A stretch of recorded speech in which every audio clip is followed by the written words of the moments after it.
At ngayon nga, ako nga po pala si Miles Ocampo. Chef Rocky alert! Ha? Dito ka dito. Ano? Mali po yung pinag-usapan namin. Ako lang nakaintindi. Nagdaka po tayo sa? Lighter siya, di ba? Kasi nagkapatawa.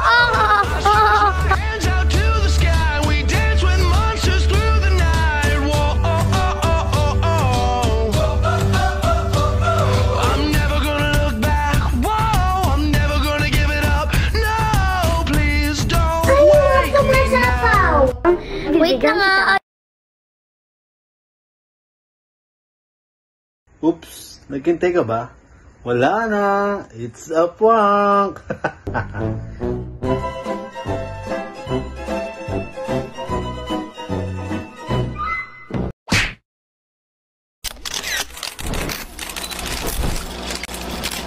Pag magulo ng mundo, ikaw ang payapang hinahanap-hanap ko.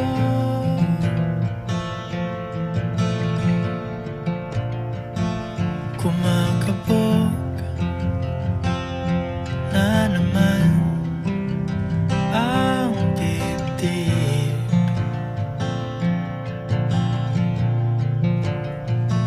Sa pagkabahala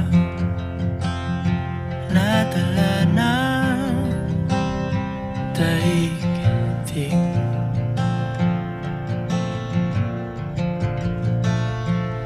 Sa dami ng nangyayari, saan ba ako lalapit? Kundi sa'yo lang ako kakapit. 3 taon ng tawanan, kilig at walang sawang suporta kay Miles. Pero higit pa dun, 3 taon na din ang mga kwentong nabuo dahil sa kanya. Iba't ibang tao, mula sa iba't ibang lugar, pero nagtagpo dahil sa isang inspirasyon, si Miles. Sa bawat fangirl moments, sa bawat kulitan sa live, sa bawat tawanan sa GC, nagbabahagi tayo ng mga kwentong minsang nagpangiti, minsang nagpaluha, mga kwentong nagpapaalala kung gaano kalalim ang koneksyong nabuo sa pagitan natin. Sa bawat gifts, sa bawat pagbisita, at sa bawat pagsugod kung saan man siya mapunta, grabe kitang-kita mo yung saya sa mga mata niya. Bigla ang sugod sa mall para sa birthday niya. Nag-celebrate ng 1st, 2nd, 3rd anniversary niya sa Davercats. Nag-Valentine's, at nag-donate sa isang lapis, isang papel project. Maraming mga pangarap ang natupad nang makita si Miles. Biruin mo, galing sa iba't ibang lugar. Nag-effort bumiyahe, naglaan ng time para kay Miles.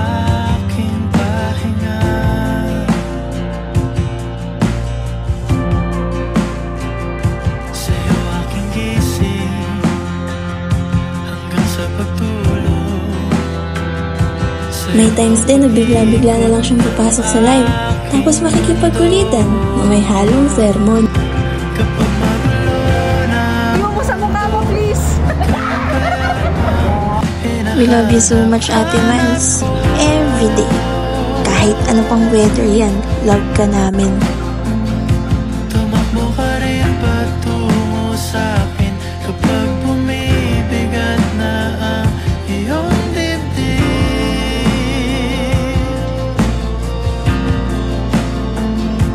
Laman ka ng bawat panalangin, ikaw ang pahinga sa bawat sandali. Salamat dahil sa simpleng pagiging ikaw, pagiging totoo, pagmahal at inspirasyon sa aming lahat. Mahal ka namin, Miles, at lagi kaming nandito para sa'yo. Sa bawat tagumpay, sa bawat laban, at sa bawat tahimik na sandali.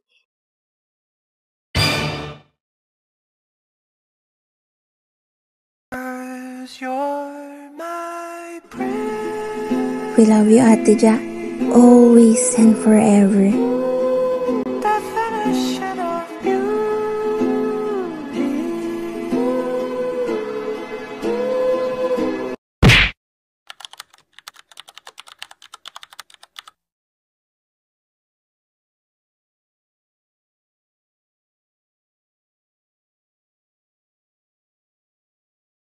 Bye!